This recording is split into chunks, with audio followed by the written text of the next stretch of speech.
Hello everyone, this is Kawaiipedia. Today we're going to be doing something a little different. Today we'll be talking about RWBY Grimm Eclipse.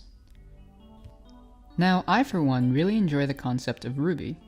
It's like weapons that are guns and also swords, and the abilities that are the semblance and the aura. It's all really cool, and I like it. The execution might not be the best, but hey, it's still pretty good. When I heard that there was a game, albeit a fan-made one, I was fairly hyped for it, as I thought that the concept could work well in the video game medium. Double that excitement when I heard it was picked up by Rooster Teeth and being made in-house. It even asserted that the gameplay took inspiration from Dynasty Warriors and Left 4 Dead, quote, offering over-the-top combat along with engaging missions and storytelling. The real question is, did it actually do this? Let's get into that right now, without further ado, as we enter the, adventure that is RWBY Grimm Eclipse. If you haven't already guessed, this review will have spoilers of the game. And also remember that this review is more or less an opinion piece. What do I mean by more or less an opinion piece? I mean, I'm going to interlace it with facts, but then also inject my opinion into most of those facts. For example, I think that Yang is pretty cool. Is that an opinion or a fact? You tell me. When you first open the game, we're treated to a "oh yeah" from series protagonist Ruby Rose. No, not that Ruby Rose. This Ruby Rose, the character that I'll be playing for the rest of this review rant. There's not much to say for the new UI in the main menu, nor the character select screen, as they've improved it. Cause let me tell you, it looked like this before, which did not look very pretty. Now it looks like this, which is loads better in my opinion, as it has little character portraits alongside their names. It's cute. But enough about the opening menus. I didn't buy this game to gawk at the UI, I bought it for the sweet, sweet, rapid-fire action that the show's known for. We enter into the game and... oh wait, I forgot to change the quality from potato to ultra, didn't I? There we go, now it should look much better. Except it doesn't. Looking at the two qualities side by side, I honestly can't tell the differences between Ultra and Potato. You'd think that there would at least be something different. I can see that there might be some differences in Grimm and Skybox background textures, but the character models and foreground environments look virtually unchanged. And you can't even change the quality during the mission either. You have to quit out and change it from the main menu. The gameplay is actually pretty simple. You have light attacks, heavy attacks, combos comprising of both light and heavy strikes, team attacks that occur at semi-random intervals but are more likely to appear with heavy attacks, your ultimate ability, and a gun. There's also a dodge move with a really long invincibility frame time, long enough so that you can spam dash and never be hit. Unless you're bad like me and you do it at the wrong moment, then you're going to get hit. A lot. It's also much faster than moving, so expect to be dashing through the levels more often than not.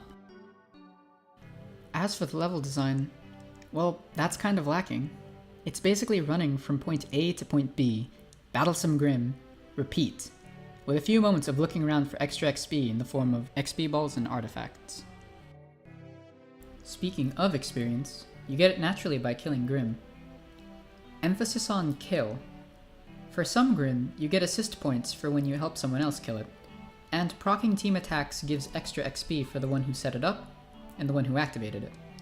But otherwise, there's no shared experience, so getting the orbs is a good way to make up for a lack of kills. Back to the level design. At certain points, there are enemy waves that occur while some plot thing is happening. This wouldn't be so bad if it didn't happen so damn often.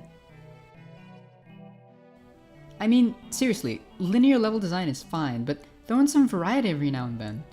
The best level in this game is the bomb part in the mountain glen, and that's because it was fairly tense with a timer that counted down to your mission's failure, and it wasn't another holdout for 5 waves of Grimm while we blather on about plot. Ooh, there's something about Merlot Industries, ooh. No, it was just Oobleck telling us to hurry up because we were all gonna explode. Even at the end of it, it was hilarious in a way because of Oobleck's statement like, oh, well, I'm glad you all did that. That would have made for a really awkward parent-teacher conference. And I was like, yeah, it would have. What? And then we went back into the game and the faults resumed. I know this game was inspired by Dynasty Warriors and Left 4 Dead, but in between the big horde moments, there were some things to fight, characters interacting, etc. None of that's here. Between the preset wave and the small arena-esque locations where you fight a single wave of Grimm, there's nothing. Some empty hallways, a couple of one-liners from the characters, a couple boxes, and some artifacts. Ooh, exciting! Even with all this flippy action that I can appreciate from the characters, and an amount of variety between their movesets, this lackluster gameplay is just making it feel like a massive drag.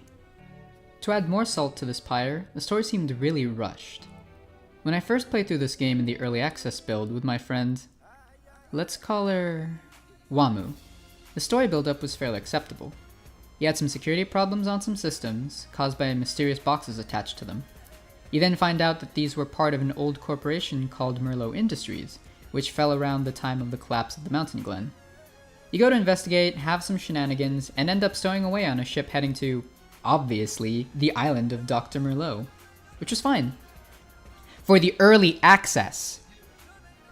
I got to play a little bit of the new story with my girlfriend Sugar down at RTX, but when I got back to play with Wamu, we found that the continuation of the story was less than desirable. On the island, you find that something's jamming communication with Beacon. You take out some of the signal jammers, and suddenly Dr. Merlot calls you.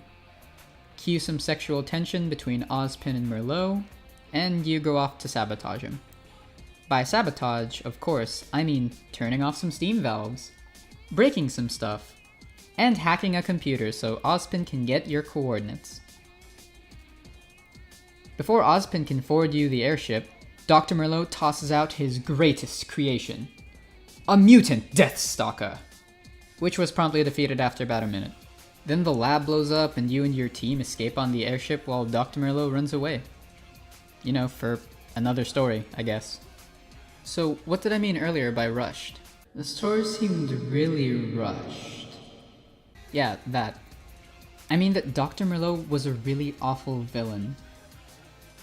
Ozpin says that he may or may not have had a hand in destroying Mountain Glen by inviting Grimm in, and also running people into the caverns. From this, I felt that Dr. Merlot was the kind of guy who would do anything to get his research data, even kill innocents. I also assumed that he would be smarter than the average hunter/huntress, since he did make a bunch of security robots and jamming towers. But no. The guy invites you in with open arms, shows you around his lab, where you break his stuff, somehow leads you to the mainframe of the complex. I repeat, he leads you to the central computing mainframe, and you forward the coordinates of the island to Ozpin. He acknowledges that it was stupid, and I completely agree. And from then on out, he does nothing but desperately throw more and more Grimm and robots at you, as if the previous amount of Grimm and robots you killed was so minor that obviously throwing more at you would do something. Additionally, his Deathstalker is both out of the blue and completely pointless. There hasn't been any lead up to it.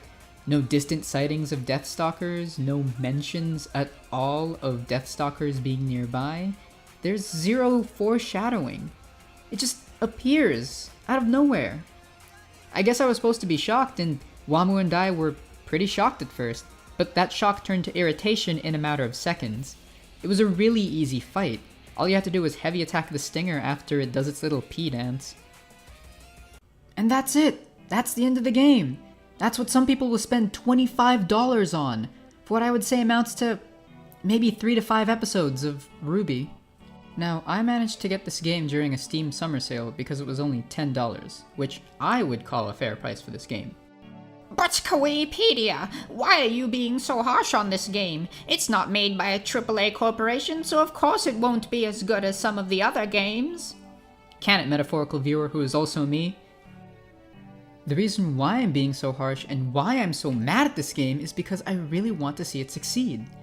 I enjoy RWBY, maybe more as a concept, but also somewhat as a show. I want this game to be as amazing as anyone could hope for a game adaptation for the show to be. The problem is that they released the game far too soon, probably to match up with the RTX demo, and it's unfinished and unrefined. And they're asking for $25? Of course I'm mad! If they want to make this a game worth $25, then they should have refined it. It's been in development for 2 years, tops. It was even on early access on Steam, meaning they had a bunch of people who could have gotten it early and then tested it, giving them feedback. And people have been doing that. There's no reason to not delay releasing it, to polish the game a lot more, make it nice and complete, and then release the full version. Hell, they're still working on it now. Soon they're going to introduce Horde Mode, and then they're going to work on Juniper DLC?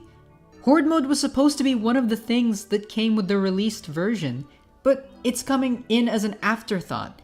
Even if they planned to give it to the released version, they decided, oh, you know, the game's been shown at RTX, we might as well just put whatever we have on there as the full version. How much would it cost? $25. People will pay for that, right? Horde Mode isn't DLC like Juniper. There's honestly no reason for them to release the game before being able to add Horde Mode, at least. Now that I've got that out of my system, let's get to rating this thing. I'll give 2 ratings, Nostalgia Goggled and Objective. The first one is what I think of the game because I enjoy RWBY. The second one is an attempt to look at it from an outsider's perspective, as a video game. Gameplay. Nostalgia score, 7 out of 10.